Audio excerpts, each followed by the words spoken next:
আসসালামু আলাইকুম, welcome back to my channel. আমি আজ আপনাদের সাথে এই সুন্দর কামিজের ডিজাইনটি শেয়ার করব। আশা করছি ভিডিওটি সবার ভালো লাগবে। ভিডিওটি ভালো লাগলে চ্যানেলটি সাবস্ক্রাইব করবেন। আর কোনো কথা না বাড়িয়ে চলুন ভিডিওতে চলে যাই। প্রথমে আমি এই কাপড়টি ভাঁজ করে নেব, 4 ভাঁজ করে নেব। 4 ভাঁজ করা হয়ে গেলে কাপড়ের বন্ধ সাইডটি আমার দিকে এবং খোলা সাইডটি অপর দিকে থাকবে। এরপর আমি কামিজের লম্বাটি নিয়েছি 41 ইঞ্চি, নিয়েছি আমি 7 ইঞ্চি এবং আর্মহোলও নিয়েছি 7 ইঞ্চি। এরপর উপর দিকে হিপের মাপটা নিয়ে নেব। হিপের মাপ নিয়ে নিচ্ছি আমি এখানে 20 ইঞ্চি এবং কোমরের মাপ নিচ্ছি 14 ইঞ্চি। এরপর এদিকে একটু দাগ দিয়ে দেবো। এরপর বডির মাপ হচ্ছে 34 ইঞ্চি, 4 ভাগ করলে হয় 9 ইঞ্চি। 32 ইঞ্চি পেটের মাপ 4 ভাগ করলে হয় 8 ইঞ্চি। হিপের মাপ হচ্ছে 34 ইঞ্চি, 4 ভাগ করলে হয় 9 ইঞ্চি। এভাবে করে দাগ দিয়ে পরে দাগগুলো মার্কিং করে দেবো। এরপর 1.5 ইঞ্চি কাপড় এক্সট্রা নেব সেলাইয়ের জন্য। এরপর সেই দাগটিও একসাথে মিলিয়ে দেব। মিলিয়ে দেওয়া হয়ে গেলে এরপর নিচের দিকে যাব। নিচের দিকে প্রথমে 9 ইঞ্চি পরিমাণে দাগ দেবো এবং এক্সট্রা 3 ইঞ্চি কাপড় নিয়ে নেব যাতে নিচে একটু ঘের হয়। এখন দাগগুলো একসাথে মিলিয়ে দেব। দাগগুলো মিলিয়ে দেওয়া হয়ে গেলে উপর দিকে আর্মহোলে শেপটি দিয়ে নেব। আর্মহোলে শেপটি দেওয়া হয়ে গেলে উপর থেকে নিচ পর্যন্ত 4 ইঞ্চি করে মার্কিং দিয়ে নেব। এই মার্কিং দেওয়ার কারণ হলো আমি এদিক দিয়ে একটা ডিজাইন করব। ডিজাইন করার জন্যই আর কি এখান দিয়ে আমি দাগটা দিয়ে দিচ্ছি। পুরো দাগ দেওয়া হয়ে গেলে এরপর সেই দাগ অনুযায়ী এখন আমি কেটে নেব।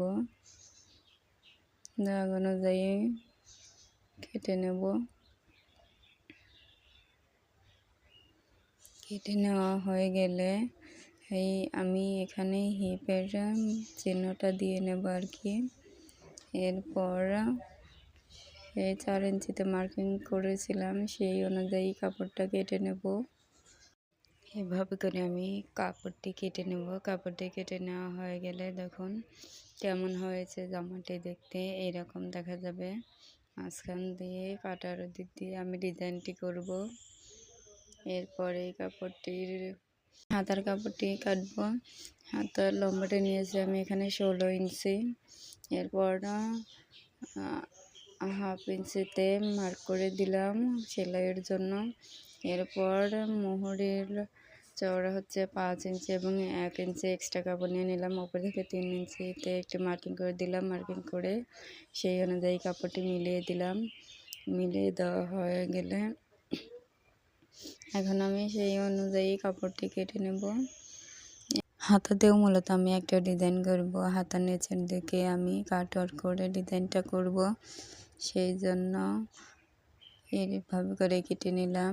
কেটে নেওয়া হয়ে গেলে এরপর আমি কালো কাপড়টি নেব। কালো কাপড় দিয়ে মূলত আমি ডিজাইনটি করব, সেই জন্য কালো কাপড়টি রেখে 1.5 ইঞ্চি পরিমাণ করে আমি মার্ক করে নেব। সেই 1.5 ইঞ্চি পরিমাণ মার্ক করে নেওয়া হয়ে গেলে সেই অনুযায়ী আমি কাপড়টি কেটে নেব। আমার প্রয়োজন অনুযায়ী আমি কাপড়টি কেটে নেব। যতটুকু অংশ লাগে আমার ডিজাইনটি তৈরি করতে সেই অনুযায়ী কাপড়টি কেটে নেব। এইভাবে করে কেটে নিলাম 4 থেকে 5টা। কেটে নেওয়া হয়ে গেলে দেখুন এখন আমরা সেলাইয়ের চলে যাব। চলুন দেখে আসি কীভাবে সেলাই করব। প্রথমে মাঝখানের কাপড়টি রেখে দিয়ে এরপর ওই কালো কাপড়টা রেখে দিয়ে তারপরে সাইডের কাপড়টি রেখে একসাথে করে সেলাই দিয়ে নেব। এভাবে করে সেলাই দেওয়া হয়ে গেলে দেখুন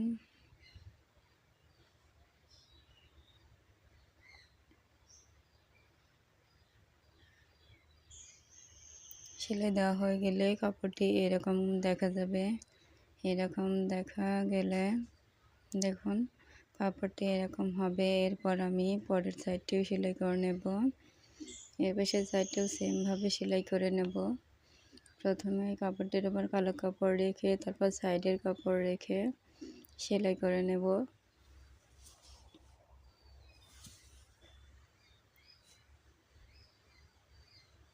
এভাবে করে দুটো কাপড়ই একসাথে জয়েন্ট দিয়ে নেব। দেখুন জয়েন্ট দেওয়া হয়ে গিয়েছে। এখন দুই সাইডে এই কালো কাপড়টি আমি দিয়ে দিয়েছি। দেখুন এরপর হচ্ছে 1 ইঞ্চি পরিমাণ করে সেই কালো কাপড়টি কেটে নেব।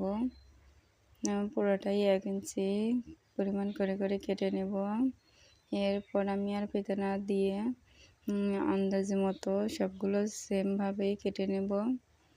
এভাবে করে কেটে নেওয়ার পর অপর সাইডেও আমি সেমভাবে কেটে নেব।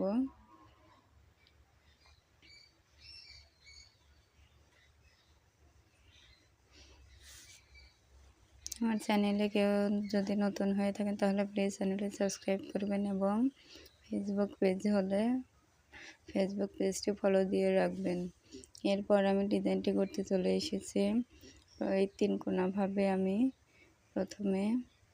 প্রথমে এই পাশ থেকে 1 ভাঁজ, তারপরেও ওই পাশ থেকে 1 ভাঁজ দিয়ে মূলত এই কাটওয়ার্কের ডিজাইনটি দেব এখানে। দেখুন কিভাবে সেলাইটি করছে। এভাবে করে আপনারাও ডিজাইনটি করে নিতে পারেন। এই ড্রেসটি দেখতে অনেক সুন্দর হয়েছে।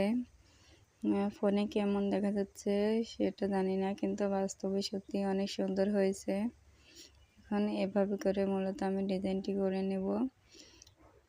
এভাবে করা হয়ে গেলে আমি অপর সাইডটিও 2 সাইড সেলাই দেওয়ার পরে এরপর হচ্ছে এগুলো উঠে রয়েছে, সেই জন্য আর কি এগুলোর উপর দিয়ে একটি করে চাপ সেলাই দিয়ে দেব, যাতে কাপড়টি ভালোভাবে সেট হয়। এভাবে করে ভালো করে সেট করে নেব। প্রত্যেকটাতেই এভাবে করে চাপ সেলাই দিয়ে নেব। চাপ সেলাই দেওয়া হয়ে গেলে আমি অপর সাইডটাও সেমভাবে সেলাই করে নেব। এই সাইডটাও সেমভাবে সেলাই করে নেব। দেখুন সেলাই করা হয়ে গিয়েছে। এখন ডিজাইনটা কত সুন্দর ফুটেছে। এরপর আমি গলার কাপড়টি কেটে নেব, সেজন্য আর কি কাপড়টি ভাঁজ করে নিলাম। ভাঁজ করা হয়ে গেলে গলা চওড়া নিচ্ছি 2.5 ইঞ্চি এবং গলার লম্বা নিচ্ছি 5 ইঞ্চি পরিমাণ। এরপর এখান থেকে দাগটা দিয়ে একটা গোল গলা শেপ দিয়ে নেব। গোল গলা শেপ দেওয়া হয়ে গেলে সেই দাগ অনুযায়ী কেটে নেব। কেটে নেওয়া হয়ে গিয়েছে। এরপর আমি কালো কাপড় দিয়ে গলার এখানে পাইপিং দেব।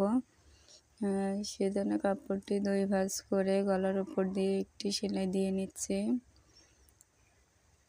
এভাবে করে সেলাই দেওয়া হয়ে গেলে কাপড়টা একটু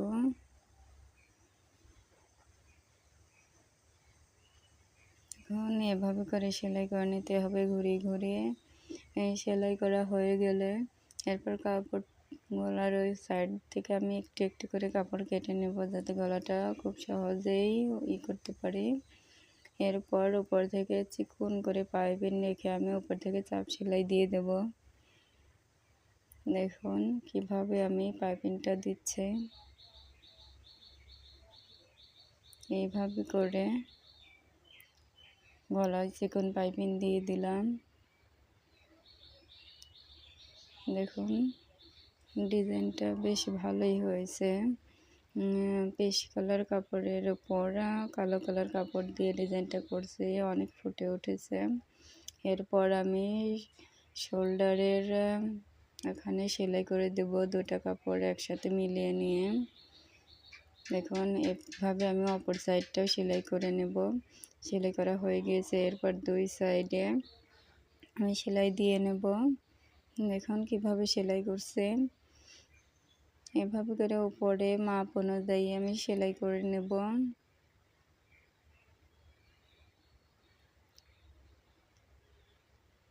এভাবে করে ডাবল সেলাই দিয়ে নেব। সেলাই দেওয়া হয়ে গেলে আমি অপর সাইডটাও সেমভাবে সেলাই দিয়ে নিয়েছি। এরপরে নিচের দিকে আমি কালো কাপড় দিয়ে একটি চিকন পাইপিং দেবো, সেজন্য কাপড়টি রেখে ওই পেশ কালার কাপড়টি একটু ভাঁজ করে নিয়ে উপর দিয়ে চিকন করে পাইপিং দিয়ে নিচ্ছে। দেখুন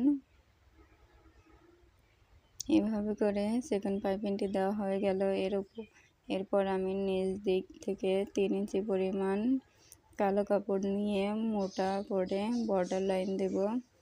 দেখুন ডিজাইনটা মূলত ভালোই লাগে, সেই জন্য আর কি এই ডিজাইনটা আমি করলাম। দেখুন দেখতে কতটা সুন্দর লাগছে। এরপর আমি কালো কাপড়ের উপর একটি চাপ সেলাই দিয়ে নেব। এখন চাপ সেলাই দেওয়া হয়ে গিয়েছে, দেখুন ডিজাইনটা কেমন হয়েছে। এরপর আমি হাতাটা সেলাই করে নেব। হাতার প্রথমে উপর থেকে আমি একটা সেলাই দিয়ে নেব। সেলাই দেওয়া হয়ে গেলে এখানে আমি সেই ডিজাইনটাই করব, সেজন্য উপরে একটি কালো কাপড় রেখে তার উপরে একটু পেস্ট কালার কাপড় রেখে সেলাই দেব। এই সেলাই দেওয়া হয়ে গেলে কালো কাপড়টি আমি 1 ইঞ্চি পরিমাণ করে কেটে নেব সেই ডিজাইনটি করার জন্য। এভাবে করে কেটে নেব। কেটে নেওয়া হয়ে গেলে আমি সেই ডিজাইনটি করব। দেখুন এভাবে করে উপর দিক থেকে চাপ সেলাই দিয়ে নেব 3 কোনা করে ভাঁজ করে। দেখুন কিভাবে করছি। এভাবে করে আমি পুরোটাই করে নিলাম। করে নেওয়া হয়ে গেলে যে এক্সট্রা কাপড় লাগিয়েছি সেটা আমি পেছন দিক থেকে ভাঁজ করে নিয়ে একটা চাপ সেলাই দিয়ে দেব। দেখুন হাতার ডিজাইনটা কেমন হয়েছে, এটাই হচ্ছে মূলত হাতার ডিজাইন। এখন আমি হাতাটা সেলাই করে নেব। নিচের দিকে সামান্য একটু ঘের থাকবে, ঘের রেখে আমি সেলাইটা দিয়ে নিলাম। দেখুন এভাবে করে হাতাটা তৈরি করেছি। দেখুন হাতাটা দেখতে কেমন হয়েছে, বেশ ভালোই লাগছে। এরপরে এভাবে করে আমি ওই হাতাটাও তৈরি করে নিলাম। এভাবে করে দুটো হাতাই আমি তৈরি করে নিয়েছি। এখন জামাতে কিভাবে হাতাটা লাগাবো দেখুন। জামাতে হাতাটা লাগালেই হয়ে যাবে আমার এই সুন্দর ড্রেসটি। আর জামার সাইডে সেলাই করার ভিডিওটা শ্যুট হয়নি, সেজন্য আর কি দিতে পারিনি। এভাবে করে আমার জামাটি তৈরি হয়ে গেল। দেখো এইভাবে সেলাই দিয়ে দেখুন এই জামাটি তৈরি হয়ে গেল। জামাটি দেখতে সত্যি অনেক সুন্দর হয়েছে। আপনারাও চাইলে এরকম ডিজাইন দিয়ে জামাটি তৈরি করতে পারেন। আজকের ভিডিও এই পর্যন্তই। ধন্যবাদ সবাইকে।